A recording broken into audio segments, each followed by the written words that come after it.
তো আজকে আমার একটা বন্ধু আমাদেরকে ট্রিট দিল তার জন্মদিন উপলক্ষে আমাদেরকে নিয়ে গেল হাজি বিরিয়ানি হাউজে। তো এটা আপনার নারায়ণগঞ্জে নতুন একটা আউটলেট ওপেন হয়েছে, সেখানে আর কি গেলাম হাজি বিরিয়ানি খাওয়ার জন্য। আমি ঢাকার হাজি বিরিয়ানি খাইনি, তো আমি এটা টেস্টের ব্যাপারে কিছু বলতে পারবো না। এটা ঢাকার হাজি বিরিয়ানি খাওয়ার পর আমি টেস্টের ব্যাপারে আপনাদের বলতে পারবো। তো যাওয়ার পর ফ্রেশ হলাম, ফ্রেশ হয়ে সবাই বসে পড়লাম খাবারের জন্য। খাবার আসছে। তো সকল বন্ধু মিলে আড্ডা দিলাম, কিছুক্ষণ পর খাবার এসে পড়লো। তো হাফ প্লেট হিসেবে কোয়ান্টিটি ঠিক আছে, কিন্তু টেস্টের ব্যাপারে আমি কিছু কমেন্ট করতে পারবো না, কারণ আমি রিয়েল হাজি বিরিয়ানি খাইনি। কিন্তু এখানে আপনার মাংস থেকে হাড্ডির পরিমাণ বেশি।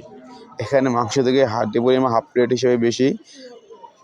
ফুল প্লেট হিসেবে খাওয়ার পর আপনাদের বলতে পারবো আসলে মাংসের পরিমাণটা কেমন দেয়।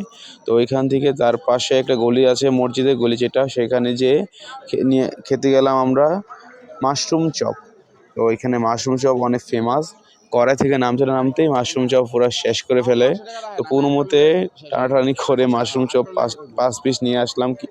এখানে এনে খাইয়ে দেখলাম যে এটা মোটামুটি বেগুনের চপের মতো খেতে, কারণ মাশরুম আগে সচরাচর খাওয়া হয়নি, তো টেস্টের ব্যাপারে আমি কিছু বলতে পারবো না।